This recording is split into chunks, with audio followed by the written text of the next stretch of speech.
হ্যাঁ এভরিওয়ান, আমি চলে আসি তোমাদের কাছে আরেকবার নিউ একটা ভিডিও নিয়ে। তো তোমরা সবাই কেমন আছো? তো দেখো গাইজ, আমি আজ বানাবো কাতলা মাছের দই কাতলা বানাবো। আমার খুবই প্রিয় দই কাতলা, আমি খুবই ভালোবাসি। তো আমি দই কাতলার মধ্যে বেশিরভাগ আমি পেটিগুলো যেগুলো থাকে সেগুলো দিয়ে বানাই। তো প্রথমত আমি দেখো মাছগুলো ভেজে নিয়েছি, আর মাছগুলো যখন ভাজি আমি তখন আমি হলুদ দিই না, শুধু নুন দিয়েই ভাজি। তো দেখো এক এক করে মাছগুলো আমি ভেজে নিচ্ছি।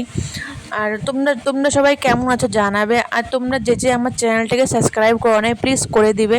তো দেখো গাইজ, তারপরে আমি দিয়ে দিয়েছি তেলটা গরম করে আমি ওটাতে কালো জিরা ফোড়ন দিয়ে আর একটা পেঁয়াজ আর কাঁচা লঙ্কা পেস্ট করে ভালো করে আমি মশলাটাকে কষিয়ে নিব।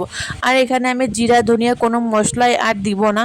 তারপর দেখো দইটাকে আমি ফেটে ভালো করে রেখে দিয়েছিলাম, সুন্দর করে ফেটে। তো এখন আমি দইটাকে দিয়ে আর ওইটা ভালো করে মশলাটাকে কষিয়ে একটুখানি চিনি দিয়ে দিব। তারপর মাছগুলো দিয়ে আমি অনেকক্ষণ ঢাকা দিয়ে রেখে দিব, কারণ দই দিয়েছি, এখন এখান থেকে অনেক জল বের হবে তার জন্য। তো দেখো আমার এটা মশলাটা শুকিয়ে গেছে হালকা হালকা।